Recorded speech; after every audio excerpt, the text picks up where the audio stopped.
2010 has now been called to order. We will have the invocation by Father Gilbo, Immaculate Conception Catholic Church. We'll follow with the pledge. Please stand.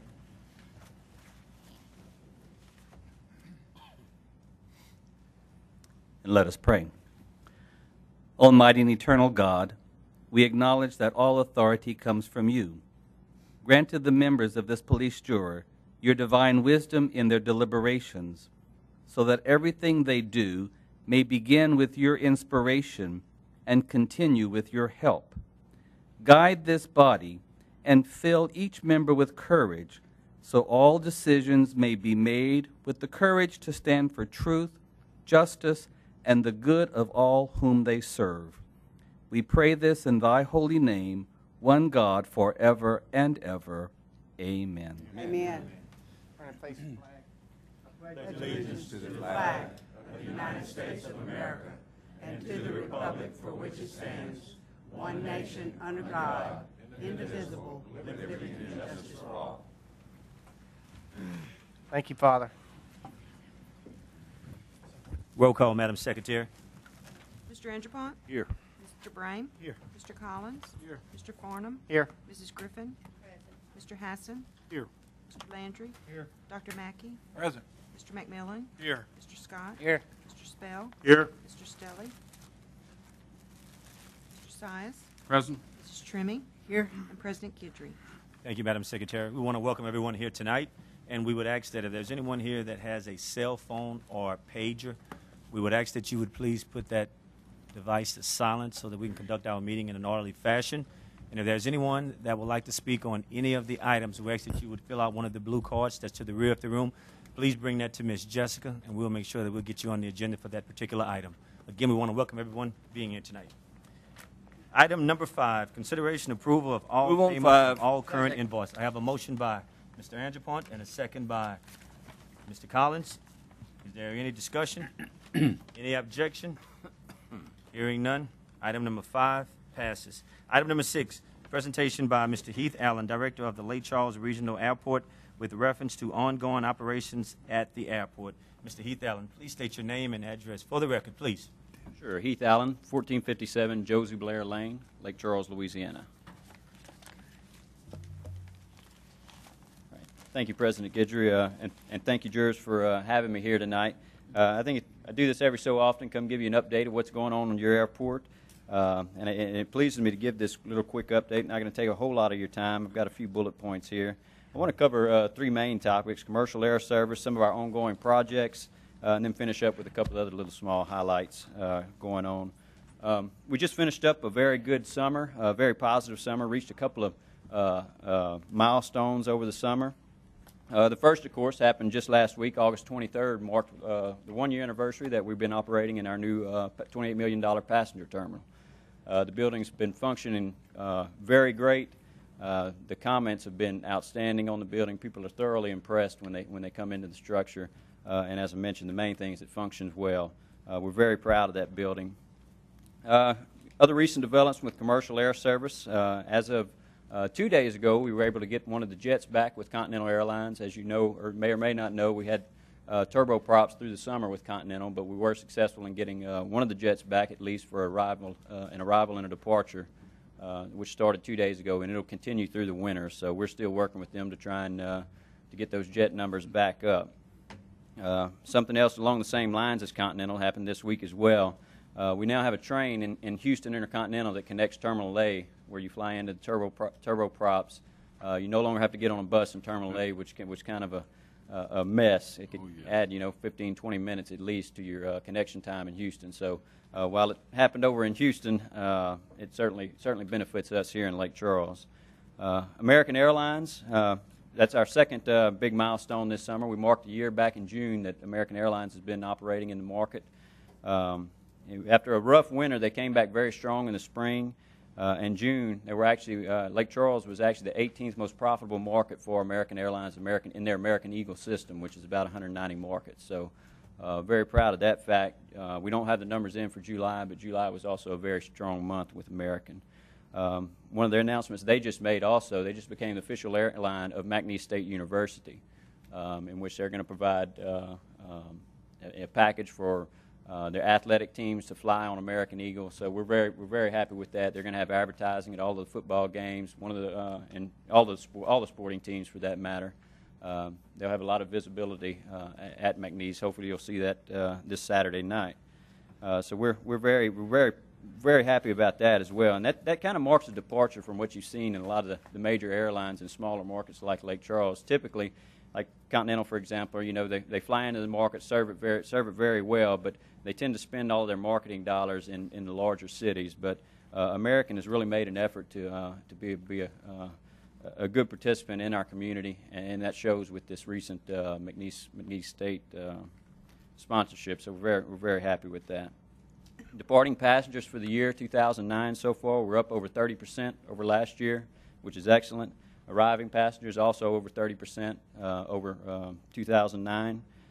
We expect this year to finish out in terms of passengers. We expect this year to be the best year this decade. So we fully expect to beat all of the past 10 years in terms of passenger numbers. So things are looking up on the passenger side of things. Moving on to some of our projects, we've got a lot going on right now. We finished up the terminal building, and we moved right into a lot of other projects. We've been very successful in attaining grants, and I just want to run through some of these projects. All of these projects are either are in construction or in design, waiting to go to bid. Some of them we just received bids on, but all the funding has been identified and in place for these projects. We're finishing up a lighting project, which we put all new runway lighting on our primary runway. We also put new windsocks in and added a couple of windsocks, which gives a better indicator for our pilots into and out of the airport. We also installed an emergency generator on our complete airfield lighting system, so in the event of a hurricane or some other power failure, we can operate the airport at night as well. So that was something that we found critical in Hurricane Rita, but now we're in good shape on that generator. Also installed a new runway 33 medium intensity approach lighting system. This is about a $400,000 lighting system, and all this is a visual approach on our primary runway for pilots coming into the airport during low visibility conditions. One thing you'll notice if you've been out there recently, our access road and signage, we're trying to wind this project down. We still got a little bit left to go. But we've installed basically a loop road, which will make the entire loop in front of the terminal one way, sort of like you see at a lot of the airports. It'll help out our traffic flow a lot. And what we've done is put all new signage throughout the facility. So we've got new wayfinding signs. It's the same signs that you'll find in Dallas, Fort Worth, Houston, the big, highly reflective signs. So it'll be very easy to get around. Not that we're a huge airport, but even still, we've got a number of roads through there, so it'll be very easy to get around. All of our road signs, stop signs, yield signs, you name it, are all, we've gone with a very decorative sign, so it's going to add a lot to the facility. We're trying to complement the new terminal that we had and really dress up the facility, a lot like you guys did at Preon Lake Park. I certainly buy into that sense of place that we're seeing and on the lakefront as well, so I think we need to be a part of that as well. We're about to do a wildlife assessment. This was required by the Federal Aviation Administration, where we'll assess all of our wildlife to see if we have any issues on the airport. We're doing a South Apron expansion, which will help out one of our big tenants, Era Helicopters. This is a $1.5 million project. We're doing a fire station expansion, $1 million. We're doing some Goche Road and drainage improvements, which we've got a big canal that crosses there. We're going to put culverts in and put the security fence all the way across the drainage ditch, which will not only look a lot better, but also be more secure. We're going to overlay a road that leads to Era Helicopters as well. And then finally, we've got a terminal canopy, which will allow passengers to drive under and get out of the weather on the main terminal building. So all told, that represents over $5 million in projects in design and or construction. And these are all primarily funded through what's called the Airport Improvement Program. This is an FAA program which consists of entitlements and discretionary money. Being that we're a primary commercial airport, we get about $1 million a year in entitlements from this program, and then we also compete for discretionary funding as well. And again, this is a federal program that's funded through aviation user taxes, fuel taxes, ticket taxes, that type of thing. We also have a state aviation trust fund with the state of Louisiana. Again, it's aviation fuel taxes. And then we have a small portion of that, which is passenger facility charges that we collect at the airport. Just a couple other quick highlights, and I'll answer any questions. Gulf Highway is completely 5-lane now from Gautier Road all the way to the airport. They're still working on from Gautier North to connect with the city limits, but we're very excited about that project. That's going to make a huge difference in the way the overall approach into the facility and the access. So we're eagerly awaiting that project. One other quick one, Aero Helicopters. We recently opened up a passenger terminal for Aero Helicopters. If you'll recall the old temporary passenger terminal, which was our old airport fire station, we took the tent down, but we went ahead and leased the metal building to Aero Helicopters. They've gone in and completely remodeled it, and they're actually transferring helicopter passengers right next to the fixed wing commercial terminal. So I think that's pretty neat. It's not something that I've seen. You always see them kind of out of hangars, that type of stuff at a lot of the airports, but we've got a fully functional helicopter terminal out there as well. So something else that we're proud of. I'll just finish up by saying several of our tenants, Marine Spill Response, Petroleum Helicopter, Aero Helicopters, all of those guys have had a part in the Deepwater Horizon spill and cleanup effort. In fact, on the if you saw any of the media today with the explosion on the rig out there today, a lot of them were Aero Helicopters. So I always like to show that's our tenants. We're the headquarters for Aero Helicopters. So worldwide company, we're very proud to have them. And like I said, I didn't want to take up a whole lot of your time. Just wanted to highlight some of our projects and be glad to answer any questions. Thank you, Mr. Heath, for that report. We do have some questions by the jury. Mr. Landry. Thank you, Mr. President. Heath, Yes, sir. probably 2 or 3 years ago, you came up here, and it was also in the newspaper, and told us there were not going to be any more prop planes. There were going to be only jets, which you did mention that. Can you tell us why? It's a decision. Most of the airlines all went towards a regional jet, which 50 passengers. This happened probably in the late 90s. Everything started transitioning to there. A lot has happened since then. The economy, 9/11, a number of things that have impacted the aviation industry, and they've really scaled back, leaned down. One of the problems with the regional jets, especially for a market like Lake Charles that is so close to Houston, is very expensive to operate. They can save about 30% in terms of their cost. It's about 30% more efficient to operate a turboprop versus the regional jet. There's only 50 seats on that jet, but the jet technology is very expensive on takeoff and landing, and that's essentially what you have in Lake Charles. You're taking off and landing in Houston. So it's just the airlines made that decision to, and based on economics more than anything else. Well, when they come and tell me that it's going to be a jet, that's great, and then they take it away. That's not good. They should have never. I mean, the cost had to be more from the beginning.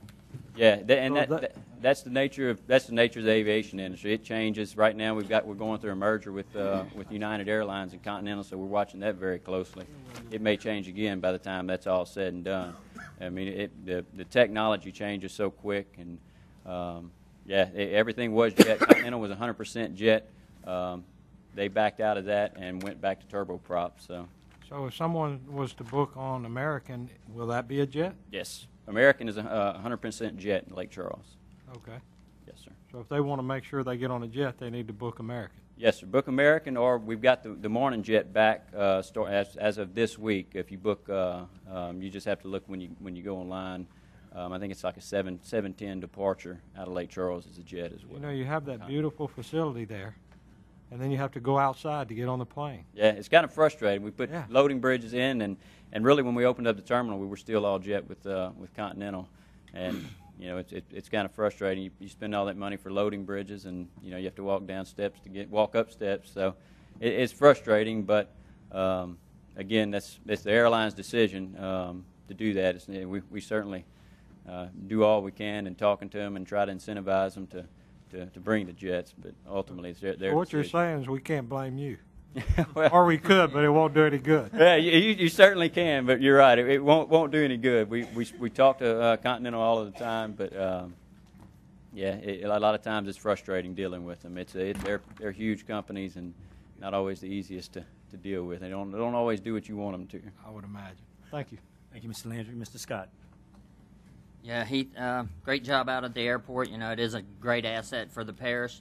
You know, along with the loop road that's now going to make it easier to get in and out of the airport, there's some added parking out there because I know parking was an issue. How many more parking spots is added out there? We added 80 additional spaces out there, so we've and really this summer it's been full pretty much the whole summer. Our new lot is already, I would say, probably 50% full, which is great. Now it'll clear out some in the the fall and winter when the travel kind of goes down a little bit. All right, and then one of the other great things that's added out there is your rental car business has really got bigger. I mean, how's the rental car business as far as helping out at the airport? How's that going? We talk about airlines and helicopters and everything. We're an airport, but really one of our biggest tenants is the rental car business. We've got 5 rental car agencies out there. Some of them consolidated now, but we still have 5 brands operating out there. And they do well over $2 million a year in revenue out at the airport. We recently started collecting a customer facility charge to help improve our facilities, and that is already generating probably about $200,000 a year. It's dedicated funding. We can't use it for operations or anything like that, but we're going to use it for some different projects to help out our rental car passengers. We're going to do consolidated maintenance facility, that type of thing. But, yeah, you're exactly right. Rental cars are big business. All right. And the last thing, next time you run across Captain Viney, maybe you can have him come by and chat with us again and let us know how Civil Air Patrol's going since the last time he came up, and we were able to help out with a little bit of funding. So when you see him, tell him to stop by and chat. I'll be glad to. In fact, I talked to him right before lunch today. So. All right. They've done a lot of improvements to their facility as well. They're a great tenant to have out there. They do a lot of their own work, but they've really fixed up their facility, and it looks really nice in there. So. All right. Thank you. Thank you, Mr. Scott. Ms. Trimmy. Thank you. I'll be short. Heath. Yes, ma'am. Alan Smith, you're on that board? Yes, ma'am. What I want to congratulate is the airport board, because they went through the hurricane and they made it happen where we could still have an airport, even though when we flew out and in, me and France, all of us flew out and in from there, it was stressful. I mean, it was not a good thing. And then we'd go other places that had really nice airports, even if they were smaller airports. They were very nice airports. And now we're better than they are. We're better than nice. We're better than good. We're AAA. We have as fine a facility as I've seen of any small airport. And I've been to Alexandria. Alexandria has a knockout airport. It really does. But ours holds up with it, I can tell you. And one of the things I would like to suggest is that we send a resolution to our airport board for a terrific job of, and Kathy knows how to put all this in there, but since 1905 when we got hit with Hurricane Rita, all of the stress and the things that we've gone through until, what was the date that we actually cut the ribbon on the airport? August 23rd of last year. August 23rd of last year. So it took us till '09 to make it happen. The other one thing I wanted to say is the $20 million, 99 almost % of that was federal funding, FEMA and insurance or other funding. Yes, ma'am. None of these projects, including the terminal, none of that was actually local tax dollars that went to any of those projects. And that's one of the points that I'd like to make, that what we have out there didn't cost the citizens out of their pocket or Calcasieu Parish as a whole any money for what you see out there. And I think that's commendable, because the thing about it is you can sit back and not apply and not do your job, or you can apply and have money in the bank and do things like this, because this is hard work. This is intense, and that board had to work so hard to make this happen. And they chose the right man. I think the board chose the right man to put at the airport, because you've done a wonderful job, but it all goes back to the board. And so I'd like to, if it's okay, I'd like to make a motion of a resolution from the Calcasieu Parish Police Jury thanking the board and also thanking them for their choice of Heath as the leader and the director of our airport. It makes you proud to come in. Thank you. Thank you, Ms. Trimmy. Thank you, Mr. Ms. Chairman. Griffin. Thank you, Mr. President. My question was somewhat answered with Ms. Trimming when she asked about the federal government money. Now, the $20 million or so, was that stimulus money or was that because of the hurricane? That was because of the hurricane. As far as the terminal project, it was because of, that was about a $21 million discretionary grant because of the hurricane. So Okay. you're right. It was a rough time. Wouldn't recommend that route, but it worked out pretty well for us in the long run. It did. Now, presently, the grants that you're speaking about applying for, where will these funds come from? The same program, the Airport Improvement Program, which is a mix of discretionary funding and entitlement funding that the federal government, out of this Aviation Trust Fund, looks at all the number of passengers you have, and then they have a ratio that they give money out based on those passengers. So the higher passenger numbers you have, the more federal grants you're eligible for. So that's where all of these projects are coming from. So and then it's a 95%, and then we get the rest from the state is where we go to. Now, my last question is, how many employees do you have out there? Right now we've got about 13 employees. We're a little bit lean right now, but that's what we average between probably 15 and 18 as far as the airport itself that work under me, which we're responsible for maintenance, and we also have a fire department as well. All told, we've got probably in the neighborhood of at least 600 employees total out at the airport.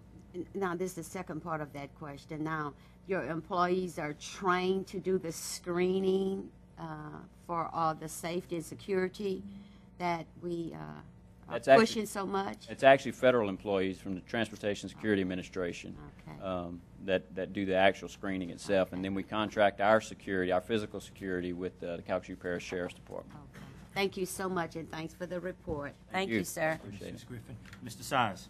Thank you, Mr. President. Once again, I also like to say congratulations for the great job you guys are doing. You said that American had an increase. Does that mean that they will probably start increasing some of the flights in the morning? I'm hopeful that we will. We really need to get to that third flight. Right now, there's such a big gap in the flights. You could potentially be in Dallas for a couple of hours. Yes. So Yeah. a lot of people are still going towards Continental. And not that that's a bad thing. Certainly we want Continental to be successful in Lake Charles as well. But when you get to that third flight, then it narrows that gap. You don't have that big morning. We can get people in here a lot earlier. Right now, the earliest you can get to Lake Charles on American is 2 o'clock. Yes. We need that morning flight to where we can get the business traveler into Lake Charles and out the same day, which is important to them. Thank you very much. Thank you, Mr. Sires. We have another question. Mr. Scott. Yeah, I'd like to just add one more thing, Heath. After yesterday's meeting, you looked at the numbers of some of the airfares leaving out of Lake Charles. If you're willing to buy 21 days out, I mean, you can fly from here to Chicago round trip for $106. You can fly to Dallas for $160. So some of these airfares leaving in and out of Lake Charles are as good airfares as you're going to get.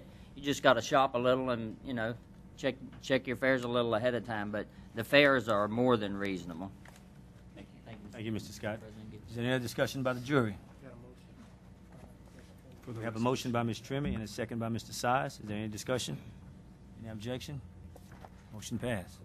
At this time, I'd like to recognize one of our former colleagues, one of our former jurors, Mr. Mike Danahay, who's here tonight. Seems like every time he comes, he's willing to bring us a check. I guess we're still waiting on that check, Mr. Danahay? All right. Mike, it's always good to see you. Come and visit us anytime. In the mail, he said. At this time, I'd like to call on my Vice President, Mr. Les Fordham, for a presentation. I'd like to bring forward Norman Ford, our Director of Sulphur Parks and Recreations, for a little update on the Pro Fast Pitch tournament that they held in Sulphur this past weekend. Thank you, sir. I'm State your name and Norman, address for the Director record, Mr. of Norman. Sulphur Parks and Recreation. And first of all, I'd like to say thank you to the entire area that makes this possible. About a year ago, the National Pro Fast Pitch League came to us, and having heard of us through the Olympics that we hosted once before, and was interested in coming to the area, to Southwest Louisiana and the stadium in Sulphur. And through negotiations and through our ability in their minds to host such a tournament, they granted us this. We had this past weekend, started on Wednesday. I think everybody from all the parishes, cities, sports, CVB, all contributed. And from that, we set a record of attendance for their championship of 8,000 people, basically in 4 sessions. Wow. And Saturday night set a record with 3,000. I think, along with that, there were some other things going on we did to try to help with the attendance. We also had a fast pitch tournament going on. We had an umpires camp going on, a national umpires camp, people from all over the country. We had a college coaches clinic going on, and we melded all this together to try to support this great event. Just to share a little bit of story, it was Jenny Finch's last competitive tournament game that she played, and that helped us tremendously. She was very gracious and all of the things that she helped us with to make this event a success. Just a very gracious lady. But the other side to all of this, to me, is my son came from Houston, just a short story, and he was sitting there, and he says, "Dad, this is really nice. This is really something." And I said, who would have ever thought that some of the greatest female athletes in the world would be here in Sulphur, Louisiana on a Saturday night? And it was something special for all that participated, those that couldn't come. I think some of the jurors were able to make it. It truly was a special event. I think that they will ask us to host it again next year. I think they were that impressed with it. We had people from all over the country come in. Just for those tournaments, we had them from Florida, Mississippi, Texas, California. The umpires were from all over. If we left a little sheet with you to give you an idea of where all these players are from, and they're from all over the country. We were going to have not only, it was televised on MajorLeagueBaseball.com. Next year they're hoping to get it on ESPN. It'll be in some national publications about it. So it's just good. It's a quality of life thing for us. We enjoy doing it. And the thing that I think somebody said to me, they said, well, you know, these facilities are just unbelievable. And that's really what makes this possible. And I said, you know, to me, I never want to brag too much about facilities because somebody could build something as good or better or whatever. But I said, what I will brag on is the area and the hospitality and what we do and the people that do and the volunteers. It just doesn't matter where they go. They're not always at the ballpark. Some of the things and stories they tell us have more to do with the area. They enjoyed where they stay. They enjoyed the people. And the police jury, our board, has always supported those type of things. And because of that, it allows us to do it. And I'm proud of Southwest Louisiana and Sulphur. I really am. I think it's something special. And it's a little bit unbelievable for me, too. So we thank you for all your support, and hopefully we'll get it next year, and we'll set some more records. Norman, we thank you, but we have some more comments by some of the jurors, so if you would just stay for a minute. Go ahead, Mr. Porter. I guess one of the things that stuck out was the fact that we probably surpassed their average attendance by 4 to 5 times what they averaged in the last year's. If I remember the numbers right, it was about 350 people per night, and we averaged somewhere around 1,800 to 2,000 people per night, and that's huge. And the commissioner of the league commented on the numbers of people that we had and how many volunteers we had. That we had countless volunteers just all over the park to just waiting hand and foot on everybody at every turn. So we really put our best foot forward on this, and it really turned out to be a great event. Appreciate you coming. Thank you. Mr. Andrew Point. Thank you, Mr. President. One of the things, and if you touched on it, I might have missed it, but I happened to attend the banquet Wednesday where they gave awards to the top players in the league, in other words, those who excelled more than others. The thing that impressed me is this league has sponsors. 4, 5? And their goal now, there are 4 teams in this league, but their goal is to expand the number of teams as soon as they possibly can. I don't know if they have a date, or they're just kind of right now going through the process of trying to expand the league. But it's twofold, actually. The first one was that it will give a lot of opportunity to some of the athletes who don't quite measure up to this league and get kind of like the Major League Baseball, you know, where at one time there were only 8 teams in each league, and now look how many they are. So they are very excited about the league that they have in place now. And just to comment, just to echo a little bit what Norman said, the commissioner, whatever she is, I can't never remember what her title Kemp, is. Sherry Yeah, Kemp, right. yeah. She went overboard with the facilities that were in place for them to play their games in, and they're really wanting to come back to Southwest Louisiana. I don't know what their goal is, how soon, but I think just as soon as they can get with the sponsors and get back with the local people, they want to come back here. So, that being said, I'll yield the floor. Thank you, Mr. Andrew Port. Mr. McMillan.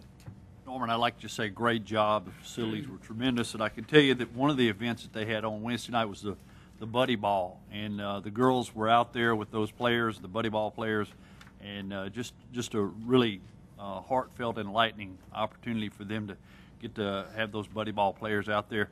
I had a chance to go Thursday night and watch Jenny Finch pitch. It was a tremendous crowd there, and there was over 9 women Olympic gold medal winners there. And you see somebody with an Olympic gold medal. One lady I talked to, she was broadcasting the game. She had 3 Olympic gold medals. And to see those caliber of people come to Southwest Louisiana, there was also some folks dressed up in a lot of Alabama stuff. Of course, being an LSU fan, I talked to those ladies. They had driven in from Tuscaloosa to come in for this. So it was an economic development for all the parish. Les and I had visited that night. We want to definitely look at see what we can do as a jury to bring this back and to help get it televised, because it would be a tremendous boost for all Calcasieu Parish. But and one other thing, Friday night when they were playing, they had good crowds, but they were up against Friday night Jamboree football in Southwest Louisiana. We all know how important that is. But to still have the crowds turn out for this event was tremendous. Great sport, great competition. Glad to have them, and look forward to having them back next year. Thank you, Norman, for what you did. Thank you, Mr. President. Ms. Trimmy. Yeah, thank you for all that were there. I'm sorry that I couldn't be, but that was my, go west, young woman or whatever deal. I had to go west, so I couldn't go. But Norman, there's 2 things. The first thing I want to thank you for is for the awesome event that you allowed us to put on when I was going out as president of the Louisiana Police Jury. That was an awesome event at your facility. And thank you for all the hard work that y'all did, because you did our staff did an awesome job, but y'all did a fabulous job on putting it where it needed to be, and you did a terrific job, so I want to thank you for that. The other thing I wanted to ask, you just mentioned economic development. I guess we'd have to talk to Shelley and, of course, the young man that does the athletic part for Eric? that does that for the Convention and Visitors Bureau. But there is no telling how many hundreds of thousands of dollars that this event brought to Calcasieu Parish, and maybe even beyond. I don't know, but millions. As a minimum, we did 2,500 to 3,000 room nights. 2,500 to 3,000 room nights, in that and they short stayed period. for an average of what, 2 to 3 days or more? 4 to 5 days. 4 to 5 days. That's big dollars. That's what Southwest Louisiana needs. That's what our engine is. Our hospitality industry, and we all know how to be hospitable. And just like what you said, even if you go to Walmart and have to get something to bring back or whatever, those people are nice. Everybody that you're going to run into in Southwest Louisiana is going to either make you smile or help you. whatever you need, they're going to do for you. So, Several of the teams flew out of Lake Charles, speaking of the earlier American Eagle, and that was one of the sponsors. So it all Wow. ties together. It really does. You're correct.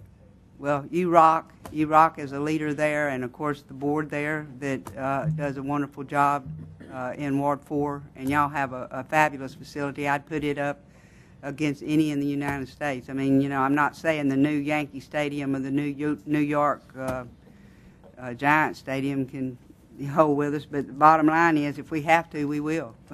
We got the friendlier people. Oh, thank you. I totally So, agree. Thank you very much. Thank you, Ms. Trimmer. Is there any other questions by the jury? So, Norma, we just want to thank you for coming here today and keep up the good work. We'll do it. Thank y'all for so your much. help and your support. This time, moving on to item number 7, consideration approving the minutes of the regular Move meeting on of the 7. police jury Second. dated July 22nd, 2010, and August 5th, 2010. I have a motion by Ms. Griffin and a second by Mr. Collins. Is there any discussion? Any objection? Hearing none, item number 7 passes. Item number 8, take appropriate actions on applications for liquor and beer permits. So moved. Vickers. Mr. President, we have 3 applications pending before you tonight. What I'd like to do is separate them and take the 2 special event permits first, and we would recommend those 2 permits be approved. I move on those. Thank you, Mr. Vickers. Second. At this time, I would like to call on, before we move any further, I'd like to call on legal counsel, Mr. Alan Smith. We're not there yet. You need to, excuse me, Mr. President, go ahead and vote. You need to call Okay. for a vote on those 2 items separate, and then you Okay. can go to the next. We have a motion by Ms. Trimmy and a second by Dr. Mackey. No. Any discussion? By Elizabeth. Ms. Griffin. Ms. Griffin, I'm sorry. Is there any discussion? Any objection? Hearing none, item moves. I yield to Mr. Smith.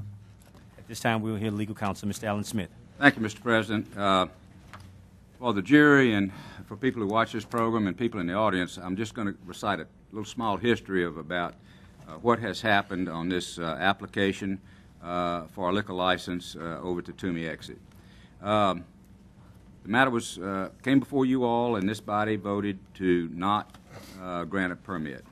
The next day, lawsuit was filed on behalf of them, and it asked 2 things. First of all, it asked that your decision be overturned. It was an appeal. And the second thing that it asked was to issue a mandamus to require the police jury to perform what we call a ministerial act. In other words, that's when something has happened that you are obligated to go forward and do, which was a proper thing, a proper procedure. I answered on probably Friday. We had a hearing on Monday. Mr. Vickers went with me. The judge heard that side of the story, that is, that this applicant had done everything required by our ordinance for the issuance of a permit. So at that point, the judge ruled, and the rule, it's legalese. It says, his order says, I make the writ application peremptory. All that means is I grant it, and what it asked for was for this jury to grant the liquor permit within the next regular meeting. And it also reversed your decision on appeal. So where does that leave us? What that is, the court has ordered this body to go forward and have a permit issued to them. Why is it back before you? Well, because the state law provides that it will act only when there has been a permit issued by the police jury. The police jury, not by the staff. And that's also probably a pretty good deal because many, many years ago when we started issuing liquor permits, it was a safeguard that the entire jury had to look at those permits and vote on it themselves rather than just have a clerk or some person doing that. It was another safeguard. In any event, I want to discuss just a minute what it is we're really talking about. This is nothing more and nothing less than a request to grant a liquor permit or a liquor license, if you will. And I just want to remind everybody that this is the same liquor permit that your local restaurant has. It's the same liquor permit that the VFW has. It's the same liquor permit as a golf club or a country club might have. To get a little bit more to the point, it's the same liquor permit that they have at Delta Downs. So I suggest to you that what we're talking about here is the granting of a permit and not necessarily the activities that are going to be taking place at that place. For example, Delta Downs, when that came before this jury, there may have been people here who did not approve of gaming. There may have been people who didn't like horse racing. There may have been people on the jury who felt that the consumption of alcoholic beverages in itself was inappropriate. None of those issues was before the jury. The jury's issue was, we've complied with everything and we want to get a permit. And that's the same circumstance we have tonight. It's been taken out of your hands. The court has ordered that this body grant it. I would suggest that when I finish here in just a minute, that in our regular course of business, that the chair accept a motion from one of the police jurors that this body comply with the judgment of the court, which would then direct Mr. Vickers' department to issue the permit. I would also suggest that there really is no need for discussion, and really there's no need to require or suggest any input from the public, which I know runs counter to what this body does. We usually take input from the public on every issue. However, I just simply point out to you that nothing that anybody says, nothing that we say, nothing that I say can change the fact that the court has an order for this body to do its ministerial duty and to issue the permit. So my suggestion would be that you accept a motion from some member of the jury to that this jury vote to comply with the court's order, and so let's get on with it. Thank you, Mr. Allen Smith. Second. At this time, I would entertain a motion. I have a motion by Mr. Landry and a second by Mr. Stelly. Is there any discussion? Any objection? Hearing none. Item 8 passes.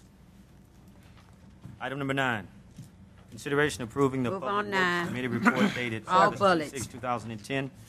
I have a motion by Ms. Griffin and a second by Mr. McMillan on all bullets. Let me just read those bullets into the records. I did, let me go back. Point of order. Yes, let me go back to item number Okay, 8 thank you. right quick. Thank you, Mr. President. I have a note right here I just looked at, Mr. Hassan. There were some members here that would like to speak on that item, and at this time, I would entertain that. Would Mr. Rob Tiblis please come to the mic? Please state your name and address for the record, please. Point of order. I would recommend that we set a time limit on the issue. Second. I would ask that Mr. Rob would have 2 minutes. Thank you, sir. I probably won't even need that long. I just wanted to appear back before you. My name's Rob Tibbetts, 1779 Highway 109 South in Vinton, Louisiana. And I would just like to say thank you to this police jury for standing with us and for your voice and your vote last time I was with you. I understand that your hands are tied, and I just want to say to you that we appreciate you hearing our voice and that you're giving us this opportunity. And I just look forward to working with you guys in the future and trying to strengthen some of our zoning laws and some of the things that would help regulate that. And just wanted to say from the people of Vinton that we will never forget what you did for us. We appreciate that, and we just pray and hope that you won't forget us and that we'll continue to work together and have a good relationship. Thank you all very much. Thank you, Mr. Rob. We appreciate you coming before us. I have another speaker. Would Mr. Rick Norman please come forward? Mr. Norman advised me out there a minute ago that he just put that in as an abundance of caution, but he really didn't have anything to say. Okay, well, thank you, Lisa Council, Mr. Allen Smith. Mr. Norman, thank you for coming. All right. All right, with that, we'll move on to item number 9. Consideration approval of the Public Works Committee report dated August 26, 2010. I had a motion by Mr. Griffin and a second by Mr. Stelly. That would be on all bullets. Let me just read those bullets into the record. That would be 4 of those bullets. 9.1, recommended that a resolution be adopted changing the road name to Peach Street to J. Bruce Road. 9.2, recommended that Calcasieu Parish Project number 2010-16, striping of various roads in Calcasieu Parish, Louisiana, be accepted as substantially complete. 9.3, the committee was given a brief status report on the proposed North I-10 South Road in Sulphur. 9.4, Mrs. Patricia Papp, 2504 German Road, Westlake, appeared before the committee with reference to numerous lawnmowers, motorcycles, automobiles, and boats, and the condition thereof on property located at 2506 German Road. Is there any discussion? Any objection? Hearing none. Number 9, and all bullets pass. I have a question. Mr. Landry. Not on number 9, but thank you. I wanted to go back to number 8 because Mr. McMillan had wanted me to get with you and see if it would be okay if he cut the ribbon instead of you. He had, oh, I'm sorry, I was supposed to ask him that after the meeting. Did you want to comment on that, Mr. McMillan? You've got the floor at this time. Absolutely not. Point of order, I think we should move on. All right. then. Second. Number 9 passes in all bullets. Number 10, consideration approving the agenda committee report dated August 26, 2010. I need a motion. So moved. I have a motion by Dr. Mackey and a second by Mr. Fordham. Is there any discussion? Any objection? Hearing none. Item number 10 passes. Item number 11, consideration of adopting a resolution indicating no objection to the following proposed projects in Calcasieu Parish, Move on 11. provided said works meet with the rules and regulations of the Corps of Engineers, best management practices during the course of construction set forth All by bullets. the Environmental Protection Agency guidelines. I have a motion by Andrew Point and a second by Dr. Mackey. Is there any discussion? Any objection? Hearing none. Number 11 passes. Number 11 had also 2 bullets on it. Let me just read those 2 into the record, please. 11.1, proposal of Lake Charles Regional Airport to install 2 culverts laterally as an extension to the existing culverts that run under Gautier Road. 11.2, proposal of Lake Charles, proposal of the City of Lake Charles Recreational and Parks Department to restore and upgrade an existing municipal recreational facility to include walking trails, gardens, picnic areas, and classrooms. I have a motion and a second on 11 and all bullets. Item number 12, consideration of adopting Move a to resolution approve. approving Second. the submittal of an application to the in the amount of $30,500 to the Louisiana Office of Community Development for the Local Government Assistance Program on behalf of Waterworks District Number 1 of Ward 1 for the purchase and installation of surveillance equipment at Water Plant A and B. I have a motion by Mr. Spell and a second by Mr. Collins. Is there any discussion? Any objection? Hearing none. Number 12 passes. Question. We have a question. Ms. Griffin. Thank you, Mr. President. On number 12, the application that will be submitted to the Louisiana Office of Community Development, is that money going to come from the state? Who can answer that? Oh, there she is. Tell me something Jennifer about, Wallace, state your name and position with the parish, please. I'm Jennifer Wallace, and I'm an assistant director in the planning department. is this what you spoke to me about, this issue? No, it's actually something different, but this money does come from the state. It's money that's allocated to all the parishes within Louisiana every year. It's typically about $100,000 per parish, and it's been around as long as I've been with the police okay. jury. Thank you. Thank you, Ms. Griffin. Is there any other questions by the jury for Ms. Wallace? Thank you, Ms. Wallace. We have a motion and a second on number 12. Yeah. Item number 13, consideration of adopting a resolution approving the submittal of a signed permit to Exploration Land Service for the purpose of allowing Global Geophysical Services, Lafayette, to conduct a geophysical survey across mineral interests owned by the police jury. I have a motion by Dr. Mackey. Second. And a second by Mr. McMillan. Is there any discussion? Any objection? Hearing none. Item number 13 passes. Item number 14, consideration of adopting a on resolution 14. authorizing the Second. Division of Planning and Development to study the feasibility and reclassifying certain tracts of land in Ward 2 and 3 near the intersection of Highway 397 and Highway 14 as light industrial. I have a motion by Mr. Spell and a second by Mr. Size. Is there any discussion? Any objection? Hearing none. Item number 14 Question. passes. We have a question. Ms. Griffin. Thank you. When we requested the report, staff, oh my, the addition to the 2 phases that you've already completing, and can you tell me why you decided to include light industrial in conjunction to what we already asked? Well, in a portion of the study area in April, if I'm not mistaken, the police jury rezoned some property from agricultural to heavy industrial to facilitate some aggregate storage of materials.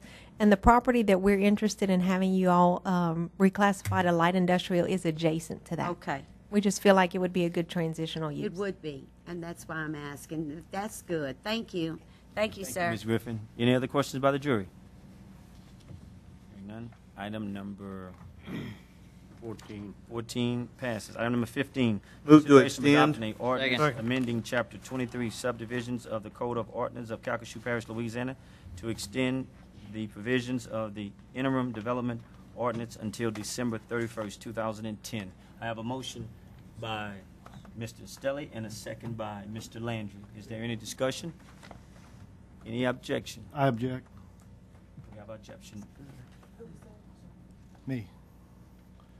It was my understanding we were going to have a report from staff on this extension. Yes. I'd like to hear that report. We do have a report here. Ms. Wallace, please come to the podium. Sure. I don't have a formal presentation prepared. I'll just give you a brief overview. Some time ago, I believe it was over the summer, I'd sent all of you a memorandum that discussed that Vision Calcasieu has been put on hold. We're still awaiting study results for the master drainage plan for the parish, as well as the master wastewater study, the executive summaries. So we still have some time that we need to take before we can bring Vision Calcasieu back before all of you. But if you'll recall, when we began to have public comments that weren't necessarily in support of the plan, we did want to back off and work on our code revisions that would hopefully give some of our opponents a level of comfort in knowing how the plan would be implemented. And we would like to go ahead and move forward with that and to integrate some of the successful portions of the interim development ordinance into a final plan. Thank you, Ms. Wallace. We have some questions. Mr. Hassan. Okay. We're extending this in anticipation of adopting the UDC that Right. the staff is currently working on. Yes. Can you go over what that process will be, what the public input will be on that, and what? Sure. Thank you for that question. Okay. The staff will propose that the police jury appoint a citizen group that would help us to formulate a final draft. And just to give you an idea, we would propose that there would be 2 developers that would sit on this citizen group, as well as an architect, an engineer, a utility group representative, a realtor, a home builder, an agriculture and timber interest, as well as a citizens task force member that served on our Vision Calcasieu planning process. And we are also open to having at-large members, one from the east side and one from the west side, so that we can get a broad representation of people that would be stakeholders in this process. I would anticipate that this group would meet probably about 3 times between the end of September to the end of the year, so that we can present you all with a good final document that has a lot of public comments. Do I still have the floor? Yes, go ahead, Mr. Thank you, Hassan. Mr. President. You will become, the liaison group will decide on that list of 11 names to present to the jury. Is that? I would suggest that the liaison group would look at the selections that the staff would provide and make a recommendation to the police jury. Okay. We do anticipate, just to give you a little bit more detail, from those representatives that have organized groups, I know that there's a realtor here tonight. From those types of groups, we'll ask those groups to provide us with 3 names of potential representatives. For the groups that don't have formal representation, the developers, the ag and timber interests, the staff would put together a list of potential candidates. Okay. May I? Go ahead. You've got the Okay. While I have the floor, I'm going to go ahead and state this. I'm open to this process because we're going to have that hands-on input from those that deal with this on a daily basis. My problem with the IDO is that this body adopted it not knowing what was all in it. And we seem to have been stuck with it. When did we originally adopt it? Do you have that? In September of 2008. It was this Thursday in 2008. In 2008, and we've extended it 2 or 3 times since then. This would be the 3rd time tonight, yes. But we did make a number of amendments at the last extension to kind of tweak it to make it a little bit more user-friendly, and because we were aware of some things that were cumbersome in the processes. Well, I'd like to propose one amendment tonight, if this body does choose to extend it, and that is the removal of the design corridor on Highway 27 south, coming out of Sulphur into Carlos. And you and I have had a number of discussions on that, and I believe that the staff is agreeable to that, if the police I'll second jury that amendment. choose to do that. And that's all I have at this time. Thank you, Mr. Hanson. This time I call on Mr. Andrew Point. Thank you, Mr. President. Of course, you know where I stand on the idea. You and I have had more than one conversation on this issue. To be perfectly blunt, I don't like it. I never have. I think it's counterproductive to development. That's my position. I was under the impression that this thing was going to go away as of December the 31st of this year. Now we're being asked to extend it for another year. No, sir. 3 months. We're It is gonna asking go for away you to the extend 31st? it until December 31st. Okay. Yes, and then it would go away. Well, I don't have a problem with that, but beyond that, I will not support it. Yes, sir, we agree. Sorry I misunderstood. No, then First we time agree. today I misunderstood an issue.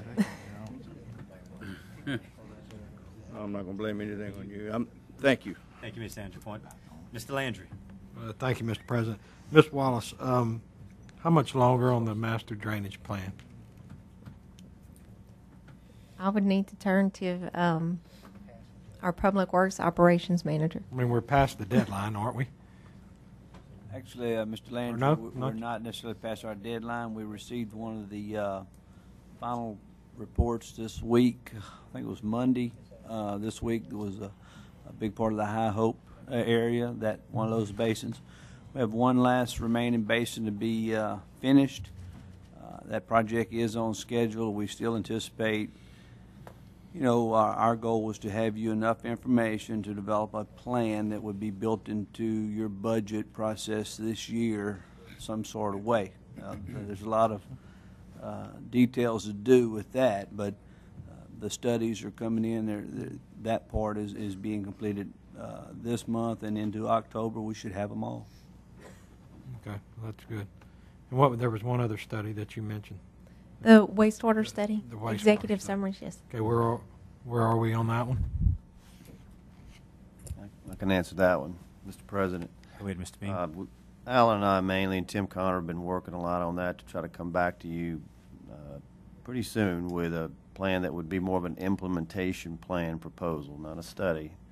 The executive summary part is still officially a part of that study that Meyer Associates has done.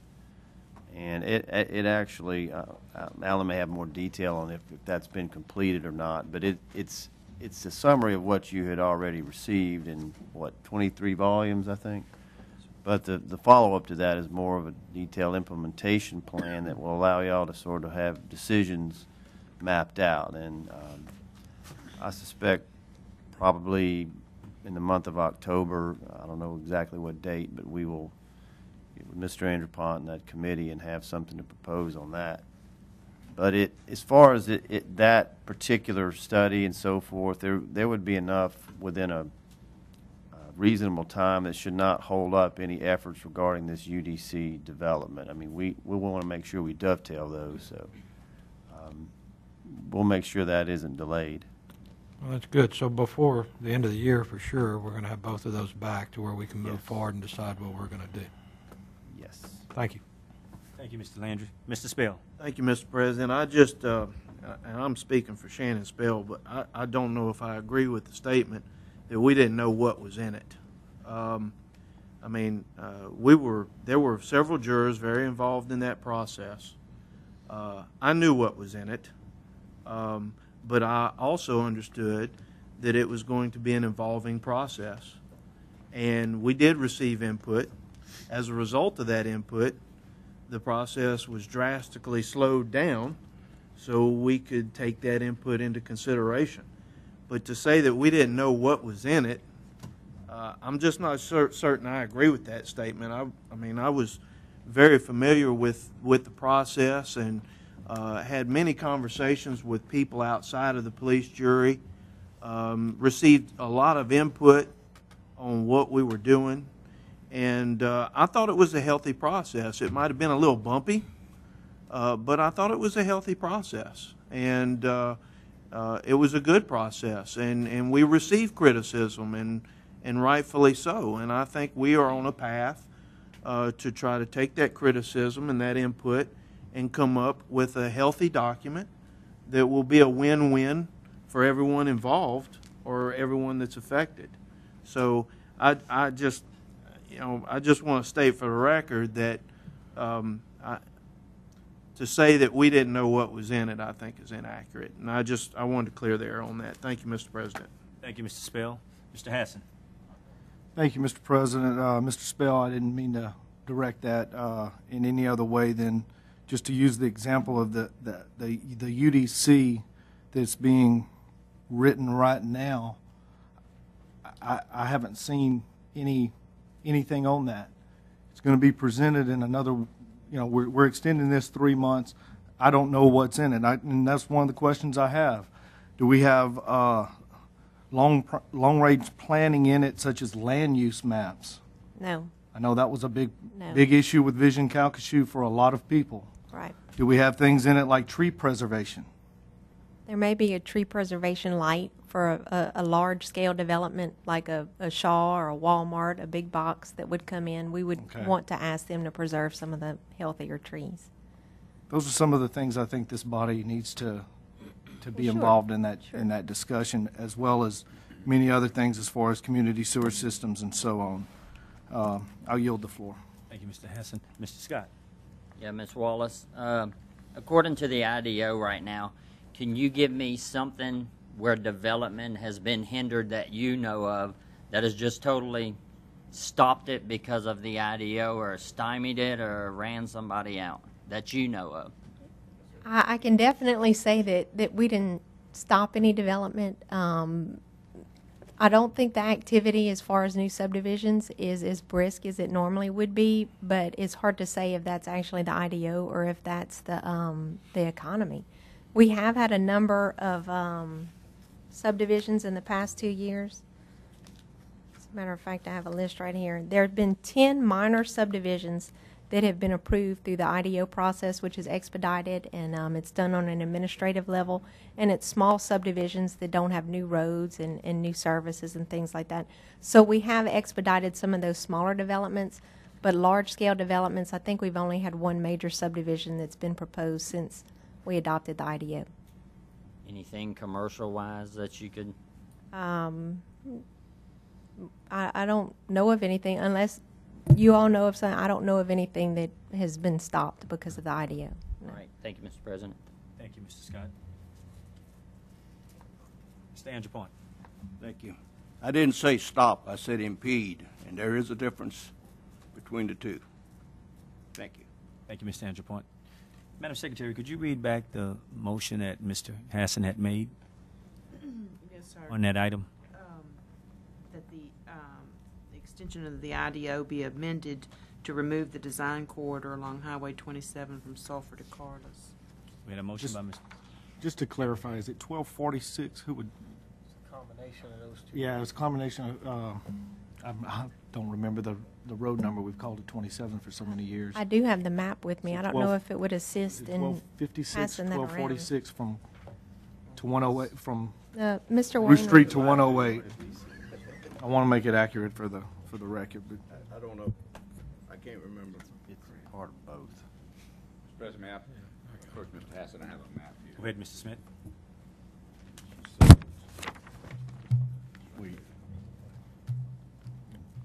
Can I say the part she has circled? Remove the design corridor south of. There's only one design corridor south of Sulphur, so I think that would work. That would be yes. sufficient. Yes. We have some speakers. Yeah, I have a question by Mr. Landry. Mr. Landry. Would you explain that, because I haven't taken part in any of that on that side of the river, so I don't really understand. I mean, there's a design corridor on 27 evidently south of the city limits. Yes. Which is it would restrict, and similar to the overlay zones that we've done in South Lake Charles. Not quite as restrictive, but yes.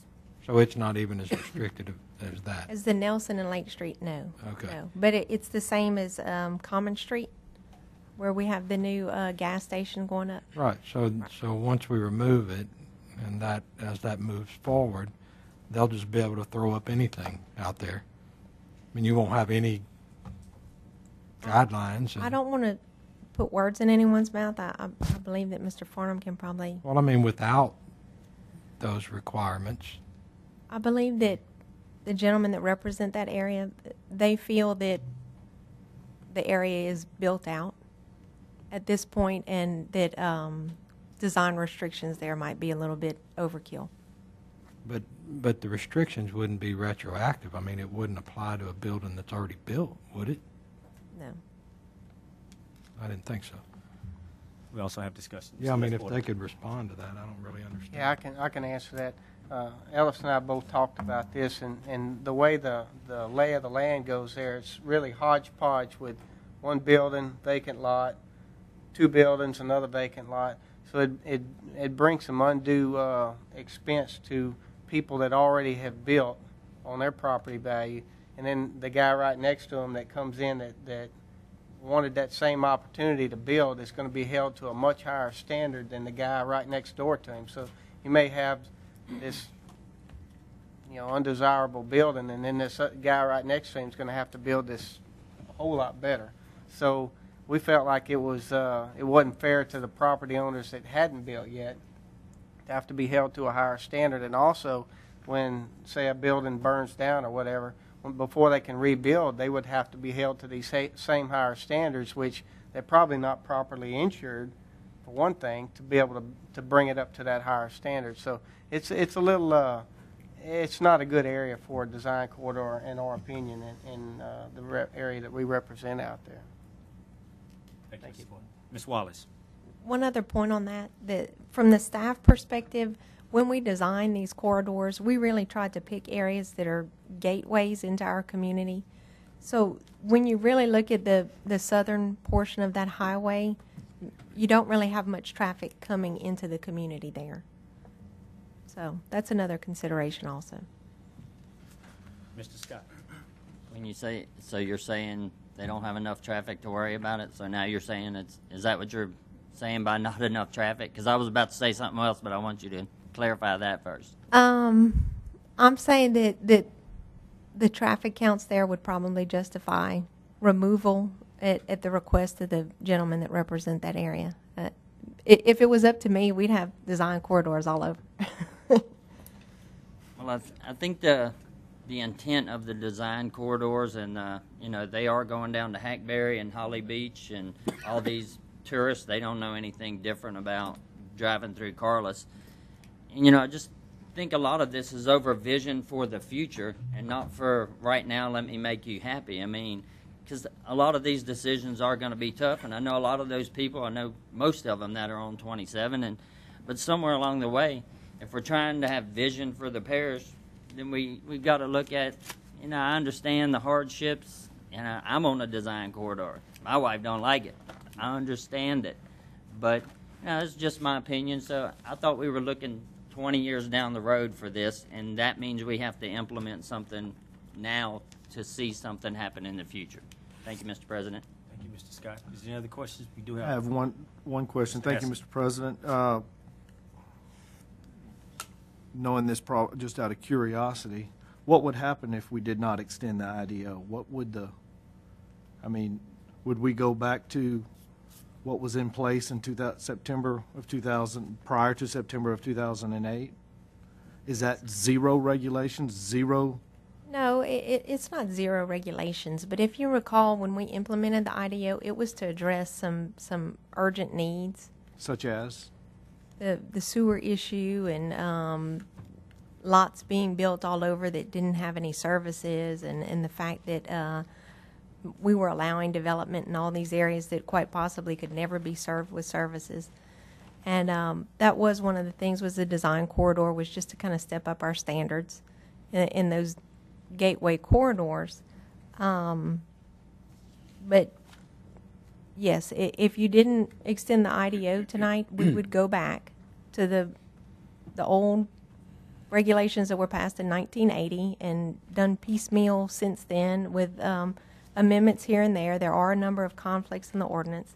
And then we would still come before you at the end of the year with the Unified Development Code. So that would require the staff and our citizens to basically go back to this old book till the end of the year, and then hopefully go back to a new ordinance. And we just felt like there was a better flow if we just extended the interim development ordinance. Thank you. Thank you, Ms. Wall. Thank you, Mr. President. Thank you, Ms. Hassan. I had a motion by Mr. Hassan and a second by Ms. Trimmy. Is there any discussion? Any As objection? amended. Is that with that amendment, or?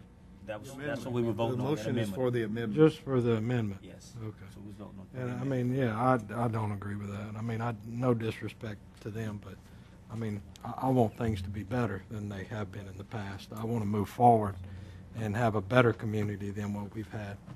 I mean, the way things are now aren't good enough. And I'm sorry, I can't agree with that.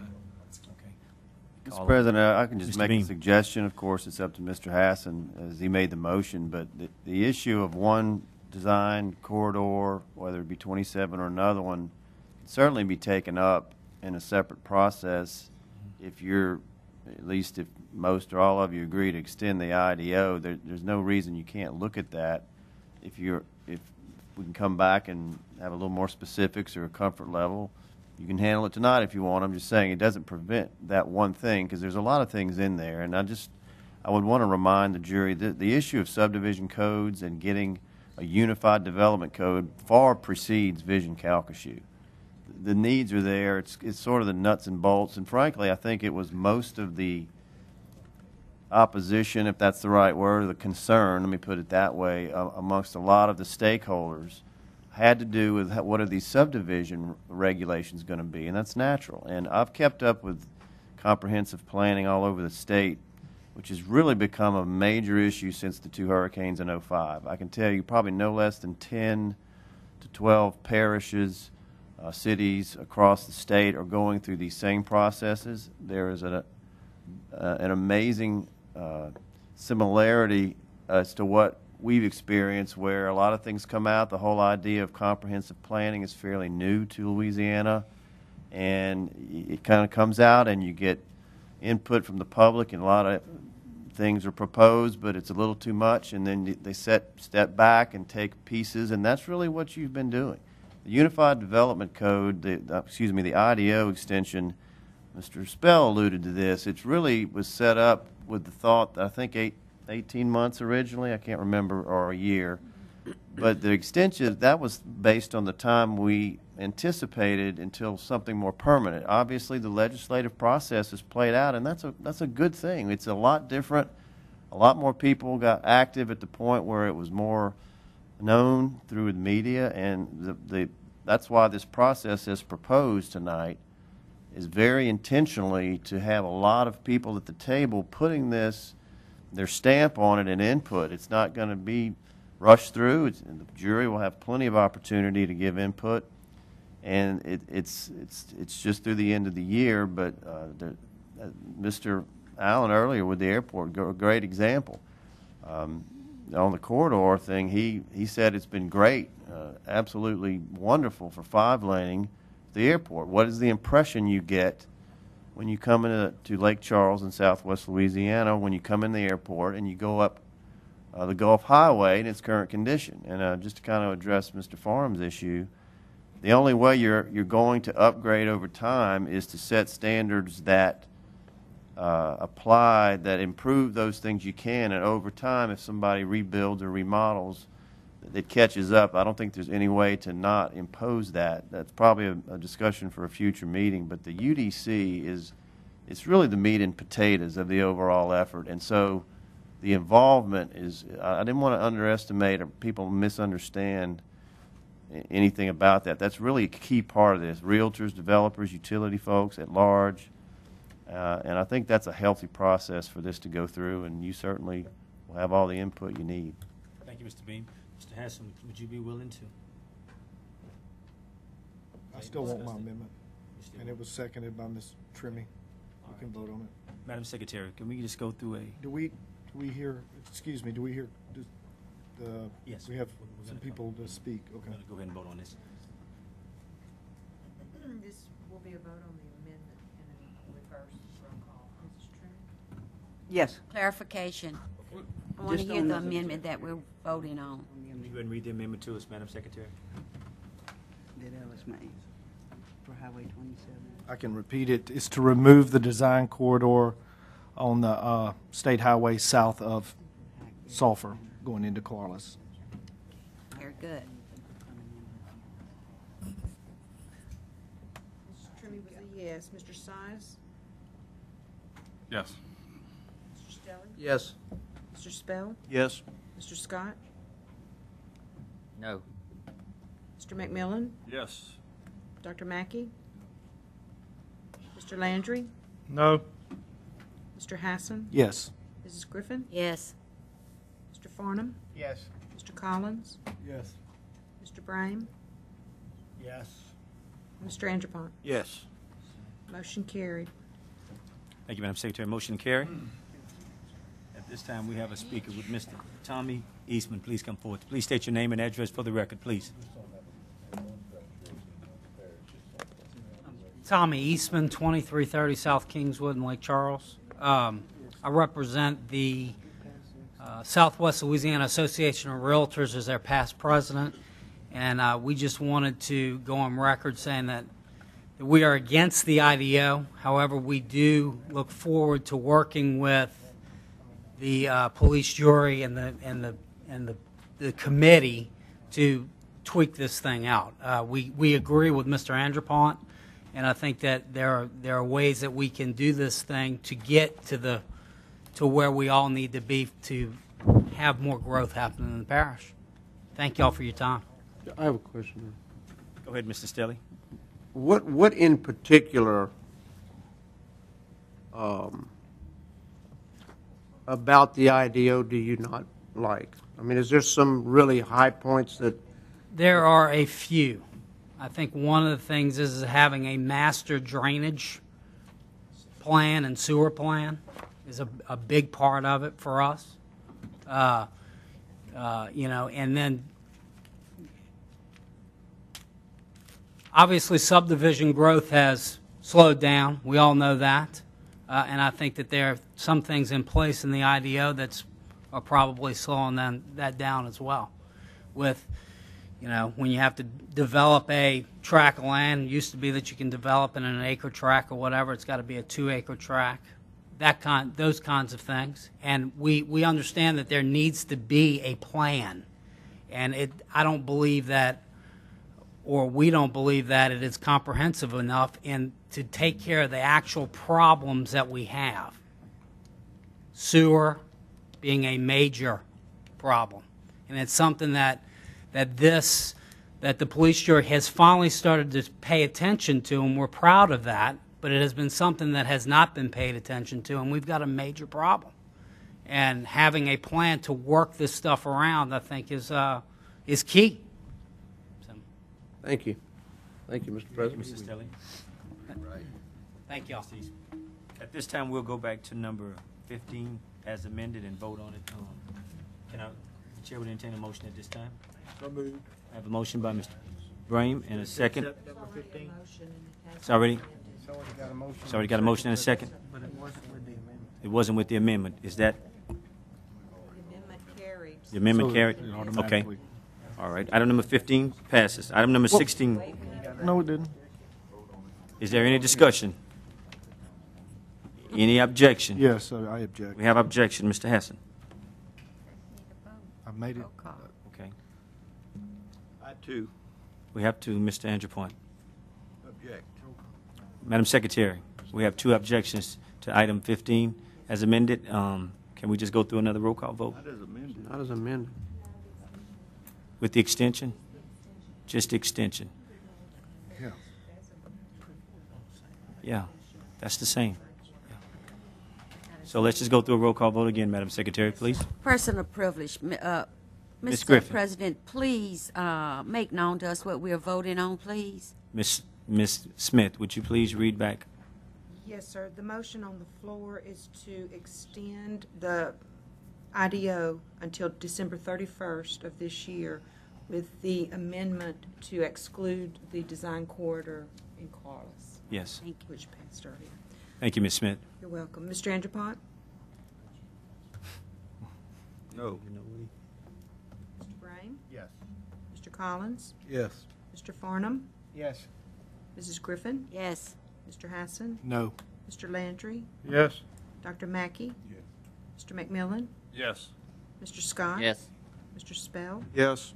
Mr. Stelly? Yes. Mr. Sias? Yes. And Mrs. Trimmie? Yes. Motion carried. Motion carried. Thank you, Madam Secretary. We'll move on to item number 16. Consideration of adopting a resolution approving on an amendment to 16. the Second. professional service agreement between the police jury and Myers and Associates for Mossville wastewater collection improvement, sewer extension, and pump installation. Mr. McMillan. Yes, I have a sir. motion. I have a motion by Mr. McMillan and a second by Mr. Hassan. Thank Mr. you, Mr. Goodry. McMillan. If I could call Richard Myers from Myers and Associates to the microphone for just a couple of comments on this. I'll tell you, I'm very excited about the extension of the wastewater collection improvements in the Mossville area. And could you just give us an update overall on this project in general? Richard Meyer, Meyer and Associates, Sulphur. Well, it's been a journey, but it's over, and I think we have about 250 somewhere in that services online, and it's in operation. The parish is handling the operation side of it, and we're happy it's over. And on the amendment, we had a contract going back a number of years ago that kind of slipped through the cracks, and that was why the amendment was necessary as part of the closeout process with CDBG in the parish.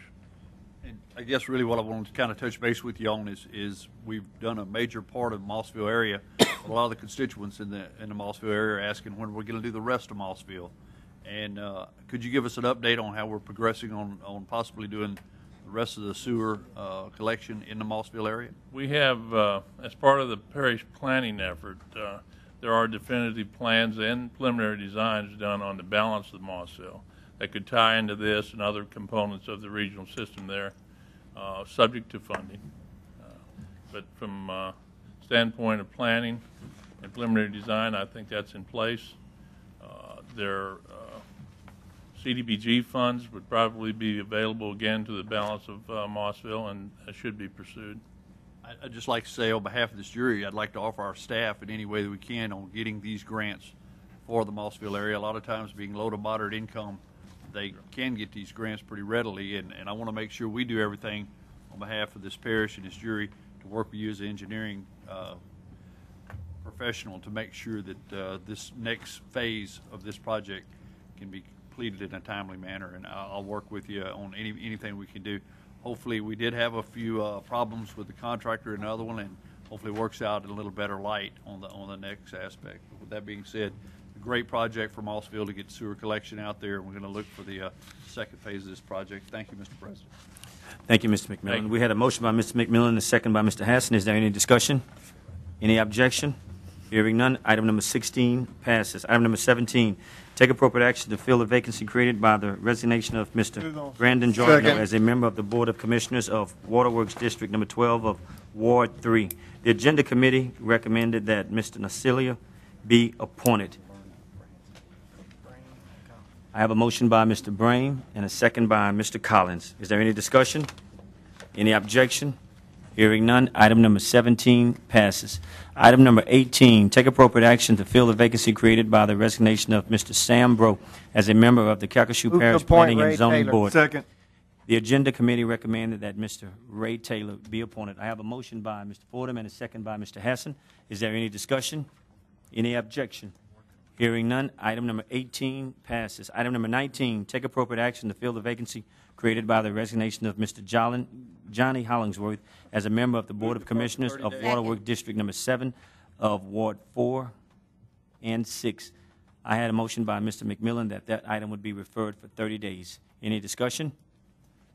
Any objection? Hearing none, number 19 is deferred.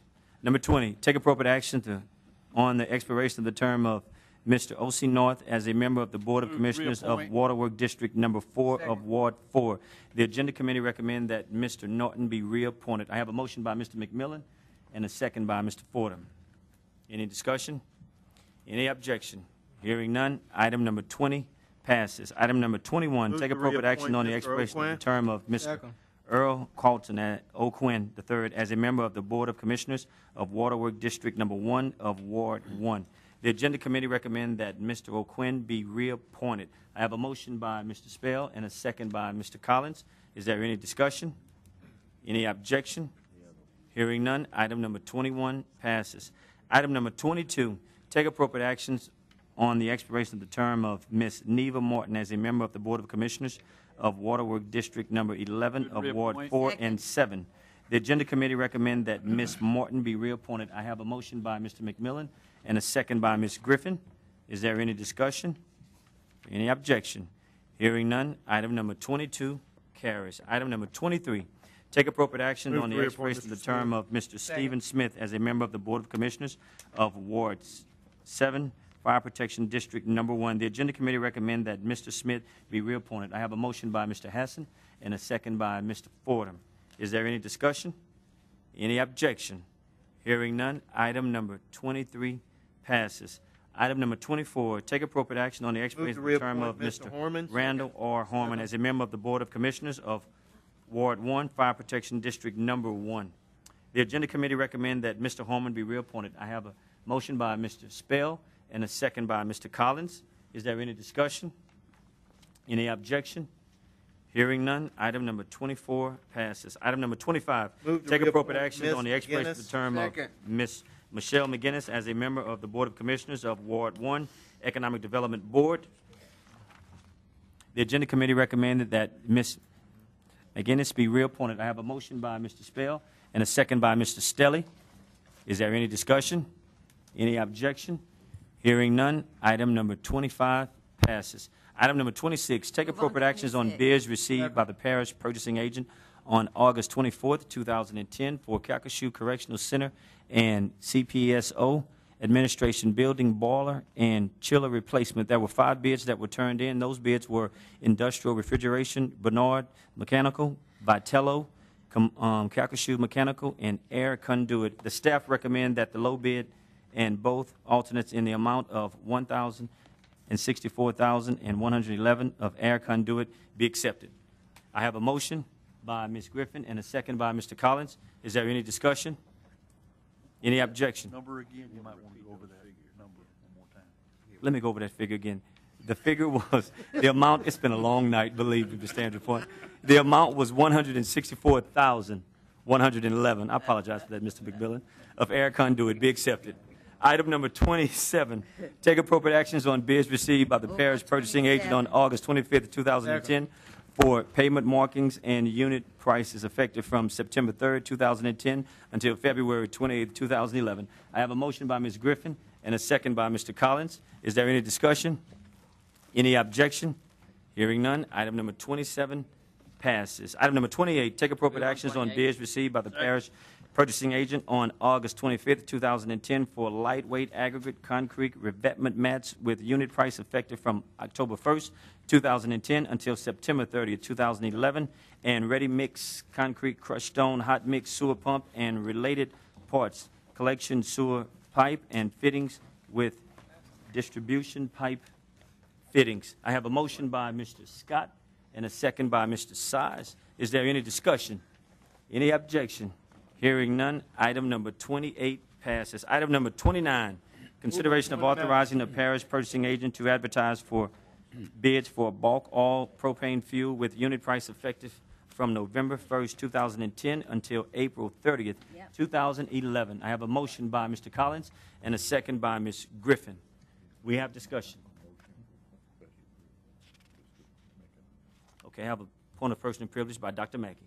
I just wanted everybody to notice the address that has been placed on your desk in reference to the Calcasieu Parish Library, and if anybody feels like there is something that they'd like to point out, that they would bring it to me, I'd be happy to present it to the board. I think it's an excellent report, and I think we should be proud of it. Thank you. Thank you, Dr. Mackey. Number 30 is an advised that a public auction for the Louisiana Land Trust road home properties located in the parish of Calcasieu, Allen, Beauregard, Jeff Davis, and Vernon will be held on Saturday, September 25th, 2010 at 10 a.m. with registration beginning at 8 a.m. in Courtroom A of the Calcasieu Parish Courthouse located at 1000 Rhine Street. I have an emergency item at this time we need to take up. Please review the item printed below for your consideration. The chair will entertain a motion to suspend the rules to allow this item to be added to the agenda. I have a motion by Mr. Hassan and a second by Mr. Stelly. Is there any discussion? Any objection? Are there any comments at this time from the public? Is there anyone from the public that would like to comment on this item? If none, I call for a vote to suspend the rules to allow this item to be added. All of those in favor signify by saying aye. All of those opposed by nay. Aye. Motion passed. Item 1 is consideration of authorizing the parish purchasing agent to advertise for bids for one new and used 45-foot lowboy trailer for use by the Division of Engineering and Public Works. I have a motion by Mr. McMillan and a second by Dr. Mackey. We have discussion? Mr. Landry. Thank you, Mr. President. Mr. Wainwright. Thank you, Mr. McMillan. For this to be added as an emergency item, evidently it's an emergency. Why do we, because I know we're not buying, we're not spending any money, so what's the deal here? Unfortunately, Mr. Landry, you're right, it's somewhat of an emergency. Our lowboy trailer, we have one, it was a 2002 model, failed on us this week on the highway. It was I don't know if you're familiar with these type of trailers, the type you carry large excavators on. The neck, the boom that hooks their truck broke. Normally we might wait this out, but our gravity drainage districts, a lot of our other agencies utilize, we haul their equipment around, not only, and our equipment also. So we only have one. It's an important piece of equipment. It may take us several months to get one going through the buying process, but we do need it. And you're right, we would have. We've put all our other equipment purchases on hold, but we need this one. It didn't cause an accident, did it? No, sir. We were very lucky in the timing and the location. We had to get it off the road and take care of that. But we're going to look into fixing one we have, but due to the design of that particular one, it may not be feasible. So, okay, thank you. Thank you, Mr. Landry. We had a motion by Mr. McMillan and a second by Dr. Mackey. Is there any discussion? Any objection? Hearing none, item passed. At this time, is there any add-ons or anything that we need to do? At this time, I entertain a motion to adjourn. You already I have a did. motion by Ms. Griffin and a second by Mr. Collins. The meeting is now adjourned. You already entertained.